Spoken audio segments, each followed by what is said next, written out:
Ever wondered why your talking head videos still look meh, even with a nice camera? Let me show you how just 2 lights, the right composition, and some strategic setup can take your videos from average to cinematic. I'll walk you through the gear I use, the lessons I've learned after filming over 21 of these style videos, and how I turned my church's midweek message series into a practice ground for professional level production, all as a solo operator. Let's break it down.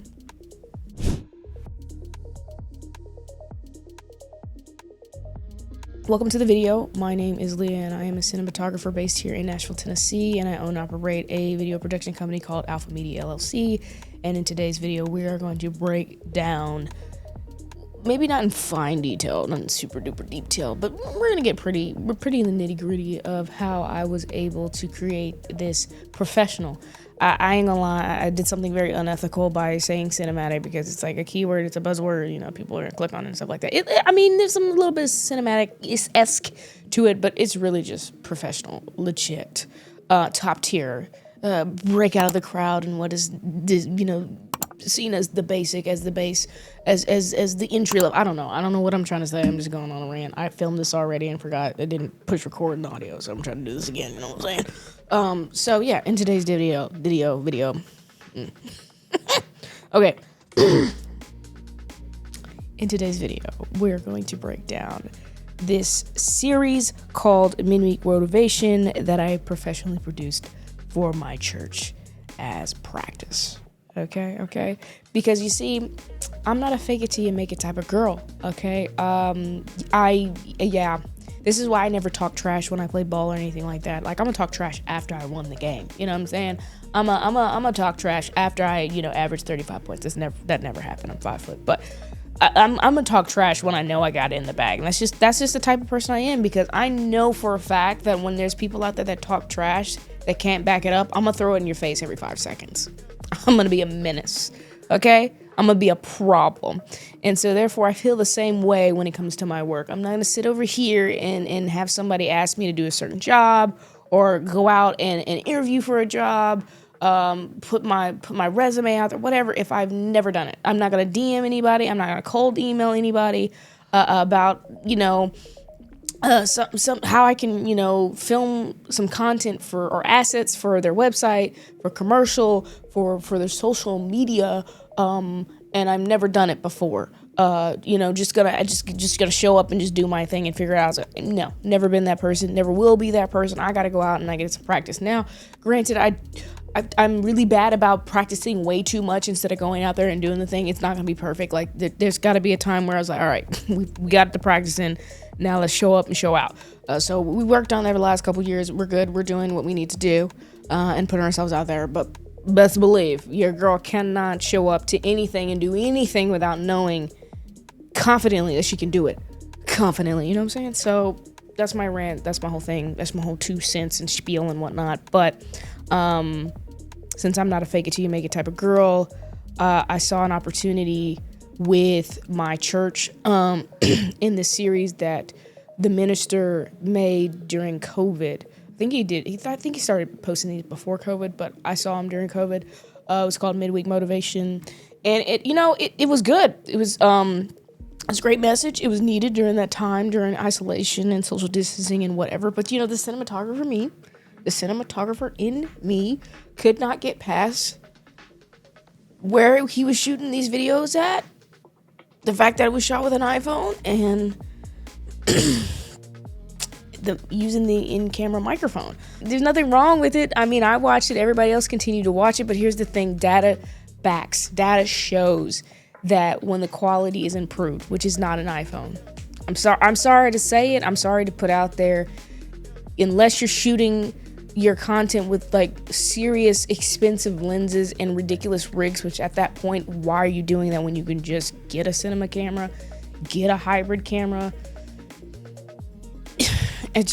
What are we doing? And so if you want to increase engagement, impression, and reach, I don't know how I said, sorry, I messed that up. Sorry. If you want to increase engagement, impressions, your reach, you want to improve the quality of your content, even if that is a ring light, and stuff like that, baby steps. And so if you can do better, why not do better? And so rather than just giving him the numbers and the analytics and things like that, because I mean, who cares really, honestly, unless you're a business or brand, trying to make a certain amount of money, all that stuff. Like, I was just like, hey, can I bring, because he hadn't filmed the series like in 2 years, and so I was like, hey, can we bring back midweek motivation and I just produce it professionally? And I didn't give him like 2 cents of what I want to do or whatever. I just in the back of my head was like, hey, it's gonna help you, it's gonna get more reach, it's gonna get more engagement, it's gonna have more impressions.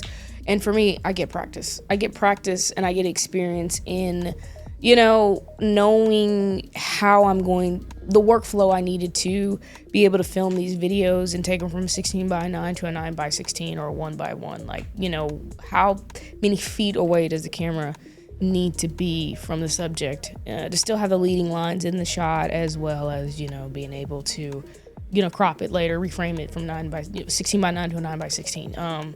What lens should I use? Should I use the 35? Should I use a 16? Should I use a 24? Like, what works best, How much gear do I need to bring? How long is it going to take me to set up, and how long is it going to take me to break down? How many hours does it take me to shoot this type of stuff, Is it better if we outline? Is it better, how long does it take me to edit? How am I going to figure out the the little thumbnails on Instagram? And, how long is it going to take me to edit when I add, more B-roll to the footage versus just him talking? What's the engagement? What's the data look like?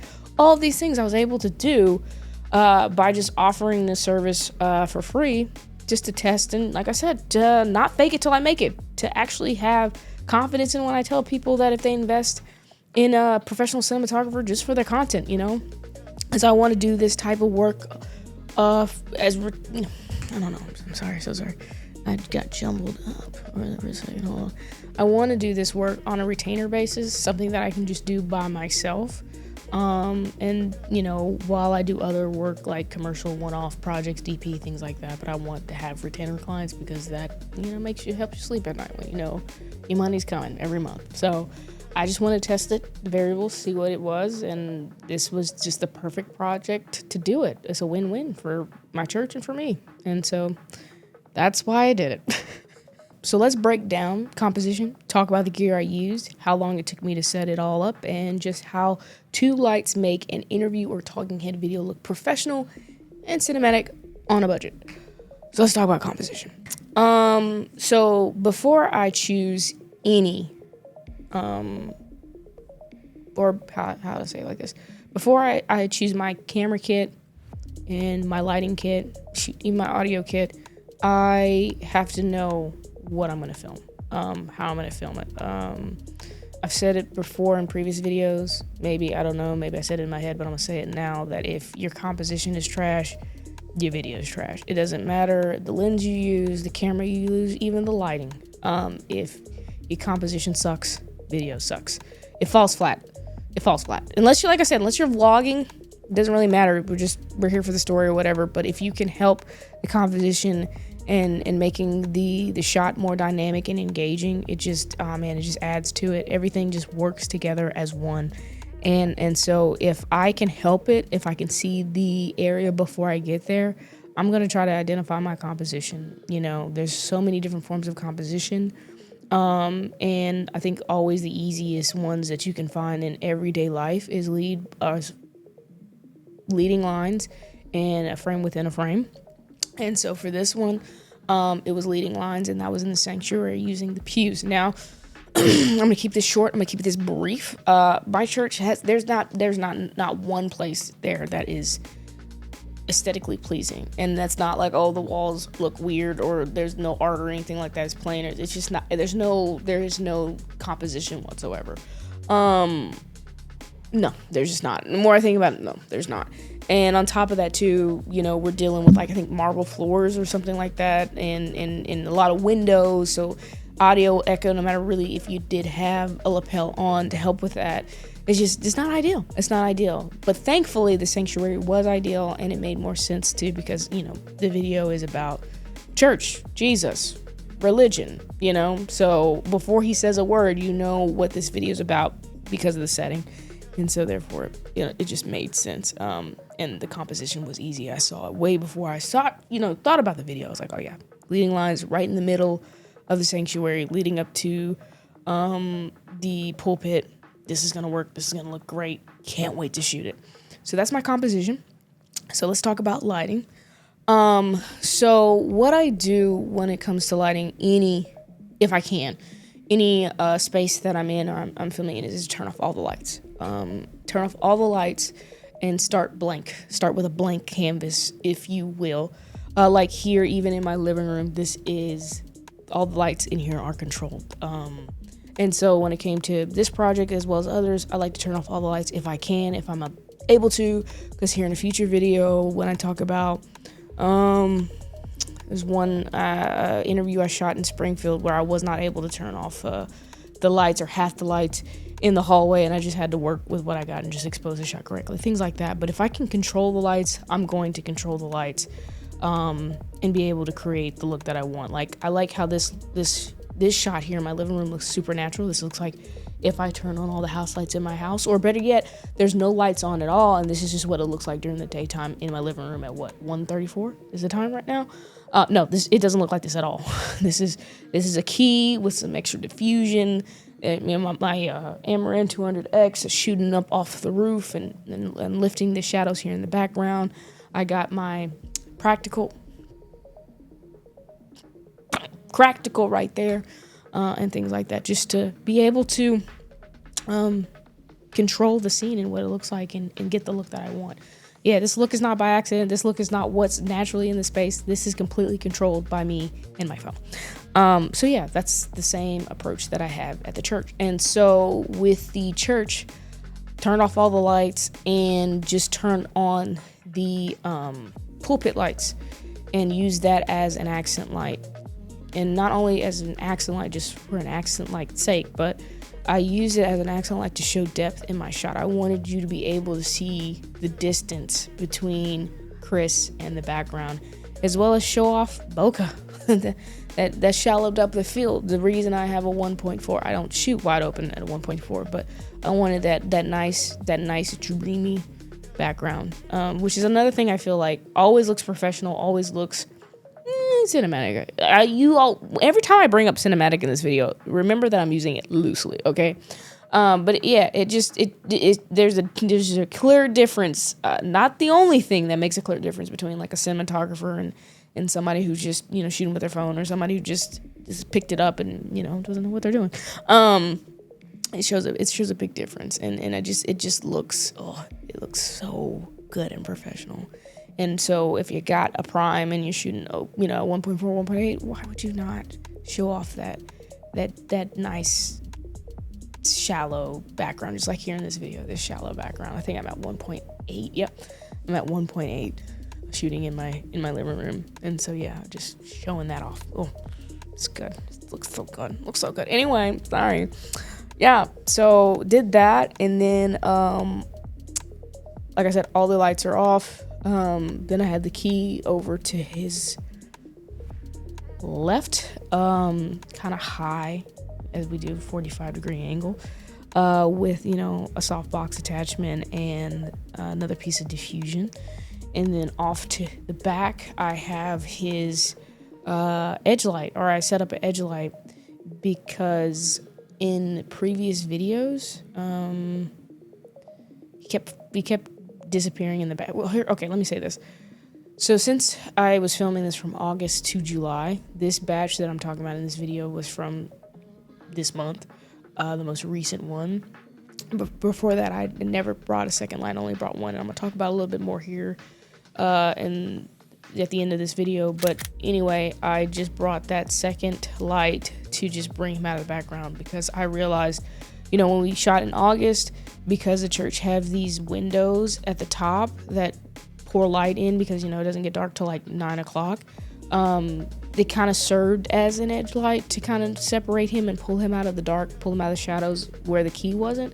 But when we filmed a couple batches in November and December, the light wasn't there through those windows, so he just hit half his body faded in the background. It's very moody.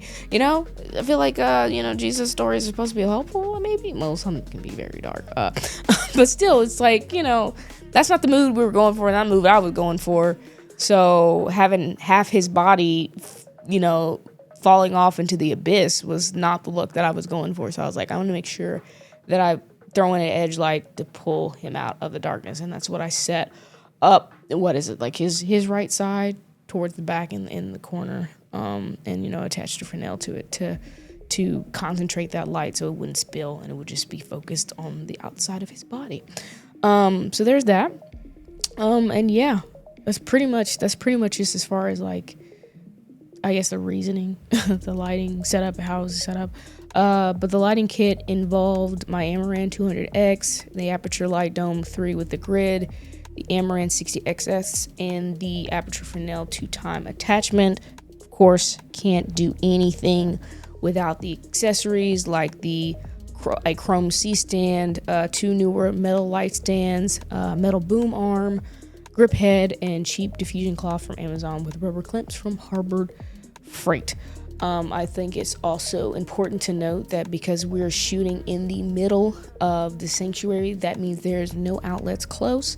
And so with every shoot, though, I always bring I think it's Cobalt 25 foot.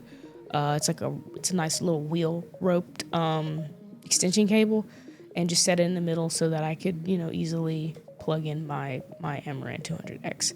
Unlike my my F22, which has like ridiculous amount of like wires so you can reach. S200 kind of feels like it's like indie, very small stuff. So the wire is not that long. So always need my 25 foot, but I would say always bring it because you just never know why an outlet is out in the hallway 30 feet away, or people are gonna trip on it, or the plug's gonna be in the shot. So many things I run into, so it's always safe to bring it. Bring 2. You just never know. And then also too, with the edge light being as far away as it was from him on his left side, I couldn't even plug that one in, so I powered that with 2 MPF batteries from Small Rig. And they lasted me for like 2-3 hours. Freaking love Small Rig. Not sponsored by them, but love them. Got a lot of their products. Highly recommend. Okay. So apart from my lighting kit, this was my camera kit that I brought to film all of this. Was the Sony FX3, the Sony 35mm 1.4, and my Small Rig AD01 tripod. The accessories I brought were the small HD monitor with an HDMI cable and an MPF battery from Small Rig. And then just to throw it in there, I use ProGrade CF Express Type A memory cards. I think mine's is 160 gigabytes that I use for this shoot because it's only, I don't need big 1 terabyte cards. And also I already bought these a long time ago, but I'm trying to get terabyte cards. But anyway, stuff like this that are only going to be 2 hours of, if that, really like 30 minutes, more setup time than it is actually filming. So it's like only 30 minutes, 45 minutes tops. These cards at 160 can film 3 hours and 15 minutes of 4K footage. So, and that's what I shoot.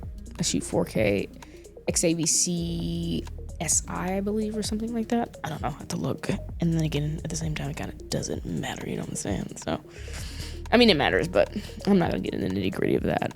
So anyway, and I also want to note that this was clearly, as you can see, is 1 camera. I think maybe I haven't even talked about the interview stuff that I've done yet, which is 2 camera, but it's also budget friendly. So I just want to make a note that this is still budget friendly shoot with just 1 camera, and I do budget friendly work with 2 cameras. But of course there is a give and take because it's budget, and also I'm solo. So either, I bring 1 camera and I really hone in on the lighting, or I bring 2 cameras and I don't hone in on the lighting. Because like I said, especially with the one I'm just thinking about right now, it's a half day shoot, half day rate, 4 hours. So I spend 30 minutes setting up, 2 cameras, 1 light just to expose my shot or my subject, and that's it. And 30 minutes to take it down. Whereas with this, I bring 1 camera, but I'm really focused on, shaping the light and things like that. So it takes me an hour and a half to set up. So to think about adding another camera, I could do it, but now we have left budget territory. And so, yeah, just as a business owner and things like that, I'm trying to find ways. I'm like, hey, this looks as best as it's going to do. 1 camera, though. Try to find that happy medium, where it's just like I'm not killing myself on a budget This is a budget, I'm bringing one camera. This is a budget, I'm bringing one light. And I'm going to make it work. And if we want to do more, then we'll bring more. And we'll pay for more time to set it all up by myself. Or we'll hire somebody else to help me set all this stuff up. Either way, we're going to pay for it. But this is the best we can do with this budget. And this is what we're going to do. I love you. Have a great day. Okay, anyway. So that's my camera kit. Let's talk about my audio kit. So my audio kit is the Sony XLR top handle, the Rode Wireless Pro with a lavalier microphone, and then the Sony ECM1 XM1, I believe, and the XLR adapters.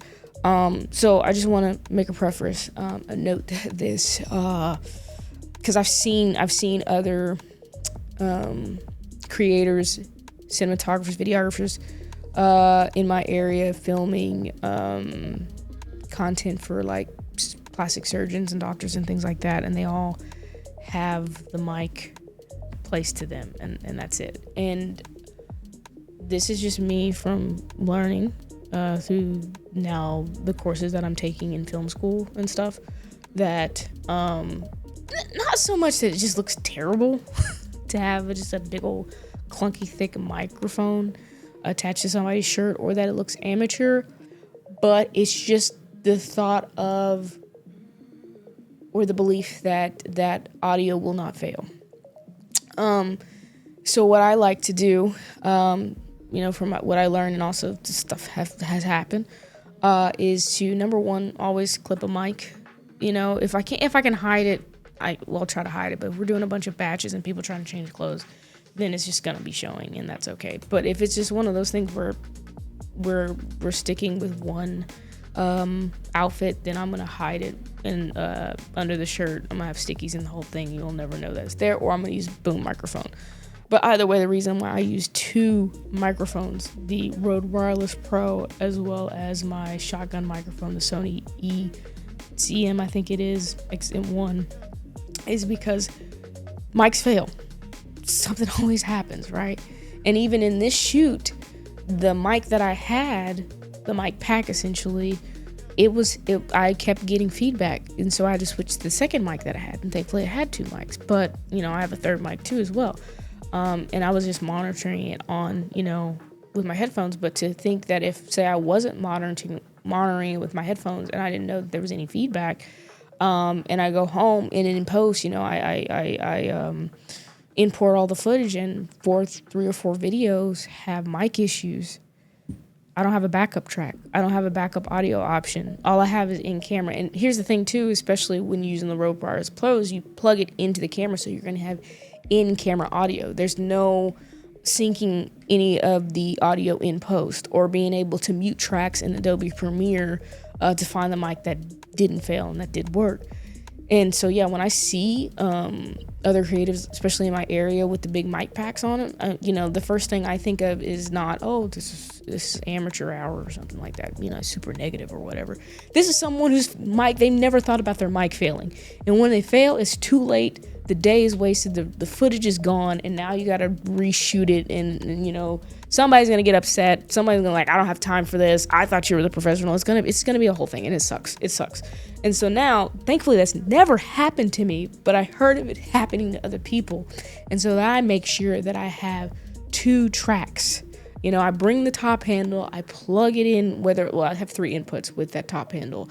I have 2 XLR inputs, and then I just have the input for the Rode Wireless. That's input 3.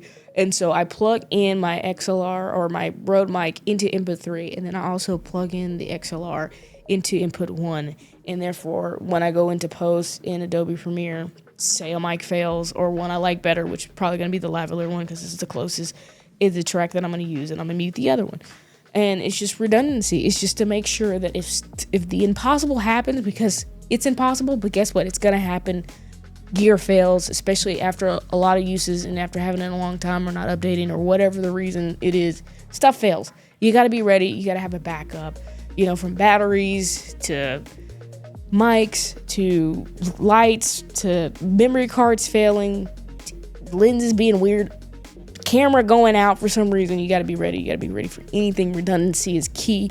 And so, yeah. So when I see these guys doing that, Yeah, there's no shade to them or anything like that. It's just like, I hope, and I'm telling you, if you're a cinematographer, you're a videographer, local, put in the extra work, pack the extra gear, so that if something happens, you still have good audio, because the video is nothing without audio. The video is nothing if you have to get it straight out of camera. I mean, my A7 IV had pretty good audio in camera, but it still doesn't beat, you know, a lav or beat a shotgun, a really expensive shotgun microphone. So, yeah. That's why I bring that kit and it's always ready and always backup, because something seems to always happen, or it might happen. And I don't want to be going back, wasting a whole 4-hour shoot that I got paid for. It's a tough conversation I don't like to have. So, and also too, I know I'm the professional. I should have been prepared for this, and they're done that. So that's food for thought to help you out with that, if, you know, whatever. So anyway, so let's talk about my setup and breakdown time. So I think I brought it up before. I don't know. But if I didn't, bring it up again. It took me with this specific shoot, it took me an hour and 30 minutes, I think. I feel like I extended it, maybe an hour, 10, 15 minutes to set all this up. So yeah, it took a minute. It wasn't a simple 30-minute setup, 15-minute, 20-minute setup. It was an hour and 10, hour and 15, and some change. Now, if I had like a first AC, just a crew member, somebody to help me with it, obviously it wouldn't take that long, but you bring extra people on, bring more people, then that's more money you're gonna have to spend. You know, it's one of those things where you're gonna pay somewhere, okay? So I wanted to see not only how long this would take me to do by myself, but also, you know, to see if it was possible to do it by myself. Like, is it just ridiculous? Like, is it just too much to do by myself? Because, you know, yeah, I'm wearing all hats, but at the same time, this is supposed to be, you know, a budget. This is supposed to be solo friendly, operational. So yeah, I just wanted to see, can I do it myself? What's the best that I can do by myself on a budget as a solo operator? So yeah, I found that out. I found out it is possible. It can be done. So apart from the simple fact that obviously the more gear you bring, the more time, more stuff you got to set up. I'm just gonna say that, like, where am I going with this?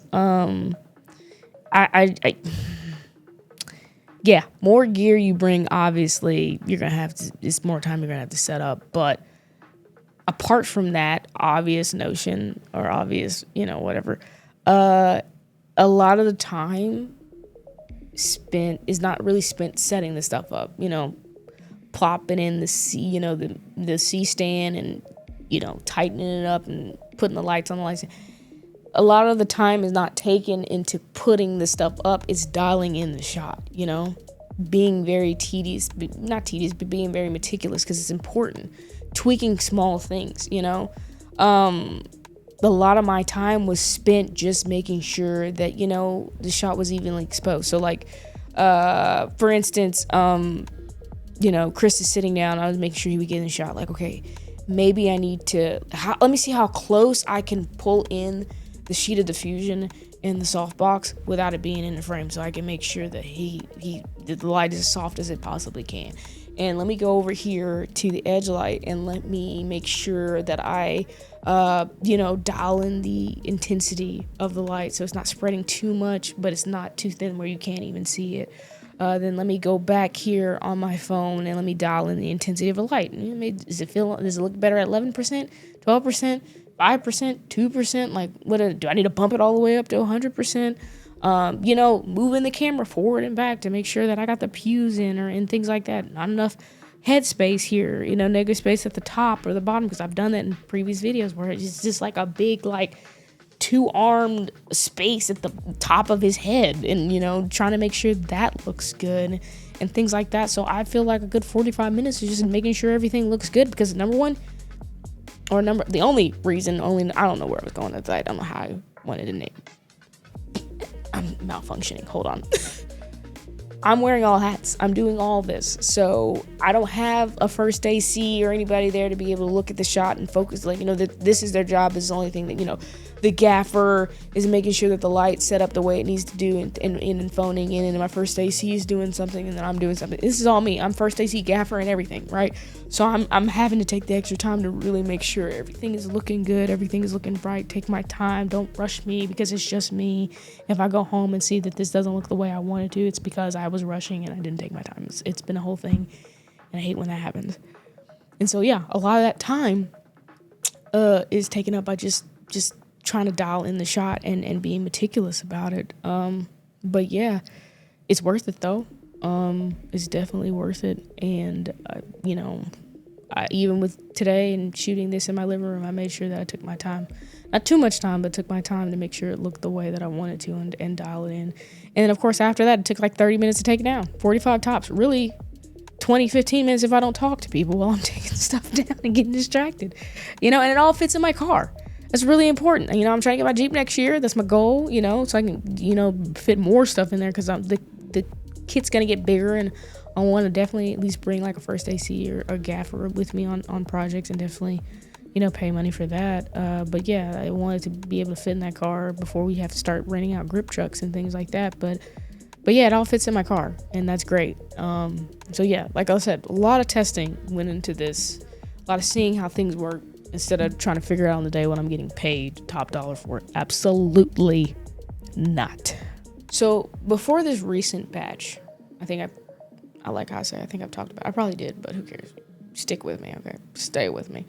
Before this batch, I would just bring one light, no grid, no extra pieces of diffusion.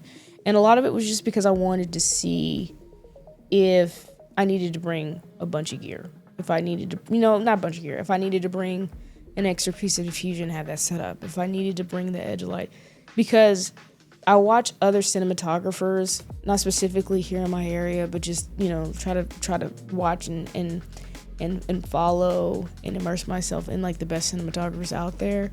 And I think on one like Tom Shaw, who in his guy Marcus, they do a lot of work together out in Connecticut and stuff in New York, and they'll have these elaborate lighting setups with like 15 lights and things like that. And honestly, even the ones I've seen that are like, this is solo, this is budget, this is this is budget friendly, they still bring 2 lights at minimum. And so I was feeling like, man, is it okay for me to bring one light? Is it against the rules to bring just one light? And so rather than just hearing somebody's opinions or going off of seeing all these other people bring 2 lights and feeling that that's what I must do, I was gonna say, like, what does it look like this whole time I've been bringing one light? Can I get away with one light, or do I need to bring 2 lights or bring a little bit more, do a little bit extra work? And I will say I did, specifically for this project, because I will say this, depending on what you're doing, the look that you're trying to achieve will determine if bringing one light, depending on how much you're getting paid and the time that you have allotted to you. Will you be able to bring more lights? Will you be able to do this? Will you be able to do that? And that's another thing I want to say before I forget it or lose the thought is that, a lot of footage, a lot of things can look better. But the reason something can't look better or look its best is because of the budget, is because of the time constraints, is because of the gear limitations.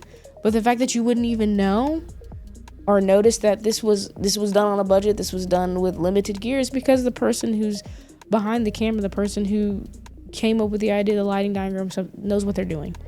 And it overshadows the fact that they didn't have the gear or the budget or the time, and that's a future video, and I can't wait to film that one. So like I said, it was necessary for me to bring extra gear specifically for this project, but I couldn't bring the gear that technically would take less light stands or less gear or make my life a little bit easier because of the space, right? So if you don't know, or if you do know, a bigger light source equals a softer light. The bigger the light source, the softer the light. And so that's the look I'm going for. I mean, that's the look I'm always going for with any of my videos. I want my videos to look natural. I don't want you to think that there was a key. Like in this shot, you shouldn't know that there is a key to the left of me. It should feel as natural as possible. I mean, my light back here is kind of blowing out my face a little bit, but that's okay because it's freaking sunny today. and like a heat wave. But still, it's just, I want it to look as natural as possible. I don't want I don't want it to look sourcey. I don't want there to look like there's a spotlight on the left side of my face. And so the only way to get that look is to have a big light source. But since we're in a church with pews and I'm trying to put lights in between pews and things like that, I can't bring my big 150, it's like 150 aperture light is huge. And also too, my light's not powerful enough to shoot in it right now. I don't have a 600D or whatever 600 light that I'm trying to get to shoot through it, and nor do I want to rent one right now. And so I have to just work with what I have, which is a 200X, and add an extra piece of diffusion to spread out that light, what will fit in between the pews and things like this. And so when I was writing the outline for this video, as I was thinking about it, I was just like, this is why it's so important to know the basics, to understand this type of stuff. Okay, the bigger the light, the softer it is. Because I could, like I said, I could put the 150, rent a 600D and things like that, but I don't have a 600D. Don't have the money at the time to rent it. And also, this is a free project. And also, too, it just might not, once we bring it there, it might not fit. And it might hit the pews. I might have to put it up high and the C-stand falls over, like a whole thing. And so all I can do is get this $5 piece of diffusion fabric from, Amazon, and just attach my, my Aperture 3 dome to it, and just pop it up real quick and just play with it. Do I bring it as close as I can with it still being in frame, but now since it's shooting through this big piece of fabric, it's spreading out the light more, making it softer on my face.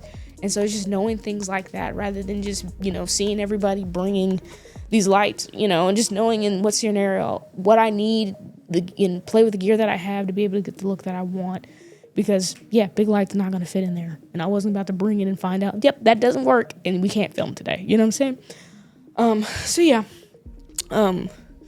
It's just with knowing that and the look that I was going for, I wanted to make it as soft as possible. And also, too, seeing with other videos that I had, I think I talked earlier about how, with the edge light and how, like, during the winter he would be dark and he would fall into the abyss. That's why I brought in the edge light. But also, too, with other videos, with that softbox, it looked great. It looked fine, but it was a little overexposed. It was a little brighter than I wanted to be and not natural because I didn't have this setup. And also, too, I was terrible about I was terrible about bringing my small HD monitor, and I was terrible about setting it up because I was tired after I set up everything else. I didn't want to do one extra thing, and I regret it, especially after seeing how this batch turned out with just having that, because that monitor is so important, especially when you have control. I'm just honestly so used to events and things like that where I'm running and gunning and I'm just paying attention to the metering mode that I forget that I have complete control over the exposure of this image. And I need my HD monitor to be able to see that, to be able to monitor the RREs, to see that his face is in the green or in the yellow. Green means good, green means go, for me to remember. And so I can get that natural exposed look. Yeah, I can't get it without the light and the extra piece of diffusion, but still, I'm able to, dial in the intensity of the light and things like that to make sure that his face is exposed and it looks as natural as possible without a key. And I can't do that without this small HD monitor. And that's why I kind of love filming here at my house, because when I film in the studio, the camera feels like 30 feet from me, so I can't just reach up there and tap in. And this camera's not super far from me, but in the studio it's super far, and I just can't reach over the desk to do that. So I have to rely on the metering mode, versus here at the house I can just tap on the exposure and just see, like, okay, my face is lit how I want to, the color grade looks good, and there's the what is it called, the white balance looks good, things just like that. And so I just feel like this is just the best example of, like, it looked good, it looked decent, but look how it could look better when I brought some extra stuff, when I took the extra time, when I really sat down and thought about, like, how can I improve on the image that I already have. Because here's the thing, the previous videos did get me a job. I was able to pitch it to clients, and I did land jobs with the stuff. But to know that, hey, I can make that look better. I really sit down and think it, and this is the look that I'm going for. This is the workflow. This is the gear that I'm going to bring for other clients, and guarantee it's to look like that no matter what space I'm in. Now, of course, things are going to going to change a little bit. If I can bring my small aperture 3 done without the extra piece of diffusion as close to the subject as possible to get the look, or bounce something off the ceiling. That's what I'm going to do. But we'll talk about that in a future video. We'll really break that sucker down. So I just want to preface that this lighting setup is deemed or considered beginner, the bare minimum. It's deemed beginner, and it took me an hour and a half to set up. But at the end of the day, this is on a budget, and this is for somebody who's just going to do it by themselves and do it solo. But I hope it makes it very clear that I just don't show up and I just push a button. I just don't turn on the lights in my house, or I just don't, turn them all off and just, like, this image just came naturally. Like, no, this took 2 hours to set up. It's going to take another 2 hours to break down, and stuff like that. A lot of dialing in, a lot of playing with different pieces of equipment to get this look. And so, yeah.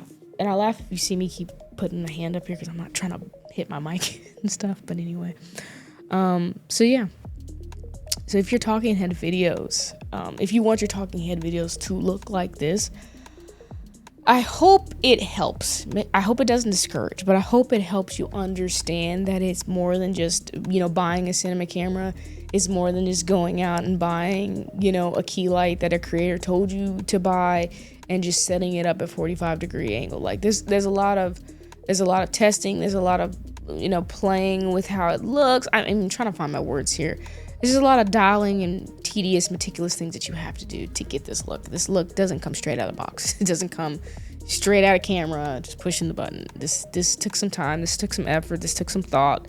And if you see in videos after this one, here in the next couple of months, you'll see how I've been playing around in my living room trying to dial in and get the look that I really want. And this is it. This is what I was looking for. This is what I was going for. And this was just through trial and error and just testing and seeing how I can improve, how I can get better and get the look that I wanted and that I wanted to achieve. And yeah, that's it. It's not impossible. It just takes some time, takes some effort, and just takes some dedication to just, try to get better, test it, and get the look that you want. It is what it is. So I hope you found this video helpful. Hope you found, some great insight that'll help you with your videos, and lighting it and setting it up, rather than just, hearing a YouTuber tell you that you need to get an F22 and set it on a C-stand at a 45-degree angle and push record with an expensive cinema camera. I'm saying this from my own experience. I had to learn, I had to figure out how to test some stuff to get my stuff to look this way. So I hope this video was helpful. It was probably a long one. I tend to rant. I'm so sorry. It is what it is, but I hope it was worth it. It was helpful. So if it was helpful, though, push that like button, subscribe, share with a friend, because sharing is caring. And I'll catch you in the next video. I love you so much. Bye.